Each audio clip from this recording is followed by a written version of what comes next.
And before he gets into the real, dig into it with regard to this chapter, he wants us to be aware of Jay Adams's book, The Grand Demonstration. Mm-hmm. And he says that in many ways, it's a fine biblical study of the problem of moral evil. And his answer, that is Jay Adams's answer, is Romans 9:17. And it says, "For the scripture says to Pharaoh, for this very purpose I have raised you up, that I might show my power in you, and that my name might be proclaimed in all the earth." And so the idea here is that God raises up evil people, right? That's the source of moral evil. They're evil people. And by implication, then all evil, so that by prevailing over them, he can display his power and his name throughout the earth. So God raises up these evil people, and then he defeats them, and he shows his power, his majesty, his glory throughout all the earth. Right. And so that's kind of Jay Adams's take on why God allows evil. We see this numerous times in the Old Testament. Armies are raised up to punish the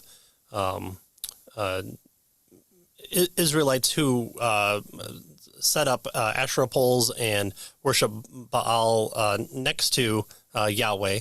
And so God says, if you continue to do this, I'm going to raise up an army. And lo and behold, Babylon rises to power and falls. And Assyria rises to power and falls. And God uses these as both a way to punish the Israelites, to take them out of the land, the land of promise, but then brings them back for a period of time until they rebel again, and then he goes through it again. But then he also punishes those armies that he says that he raises up for the reasons of attacking his people. So we see both God using evil as a tool, but also then punishing the tool that he raises up as well. Yeah, probably one of the most obvious look at this is in the book of Habakkuk, where Habakkuk the prophet is upset because God isn't dealing with the evil in Israel. And so God says, okay, fine, I'll raise up the Babylonians to deal with the evil. And then, of course, Habakkuk says, well, how in the world can you use those folks? They're so evil. And God says, well, hey, I'm going to judge them for what they do. So we have this kind, that's probably one of the the most obvious places where that is played out, right, especially in the Old Testament. So Frame gives Adams the credit here and says that Adams' answer is a good one, certainly, but it does not remove all the mystery from evil. It does not completely answer the question we have posed here.